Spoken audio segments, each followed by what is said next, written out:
for today's vlog guys ay nagpapakulo ako ng ayan guys, yan yung buho ko guys, pinapakuluan ko. Tapos pagkatapos ko niyang pakuluan guys, saka ko siya iinumin. Ayan yung buho ko. Kasi mas mainam daw yan guys, na pinapakuluan yung buho ko bago iinumin. Yan, para malinis ang dapat malinis. Ayan guys.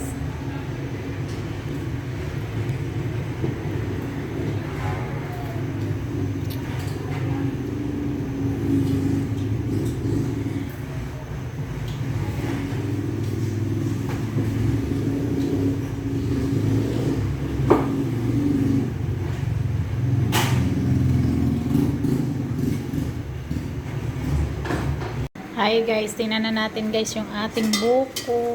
Ayan, kumukulo na siya guys. Ayan, tama na siguro yan guys. Palamigin na natin. Guys, done ko na yan pakuluan guys. Palamigin ko na at saka babaakin ko at iinumin ko na guys.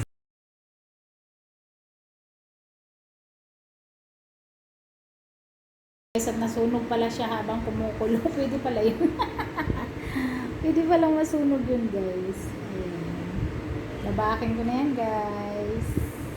Ayan na guys, at bubuksan ko na nga ang ating buko guys. Ayan, siguro dito guys. Hindi ako marunong guys maghati nito.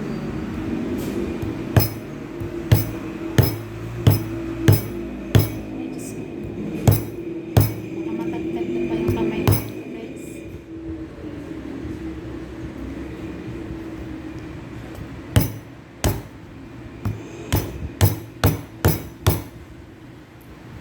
Ayan. Ayan siya guys. Oh, ang init. Ayan. Ayan na guys. Ayan. Nalagay ko na dito guys sa baso.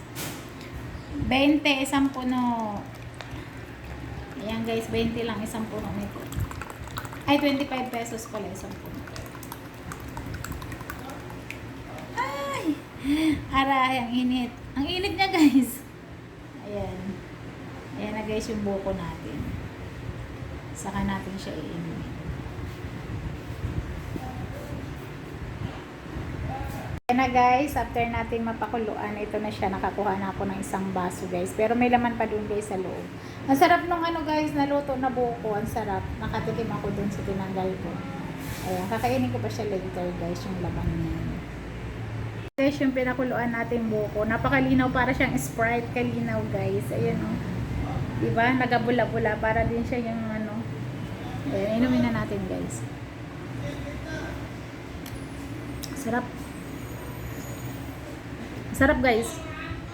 Buko juice. Buko juice na pinakuluan.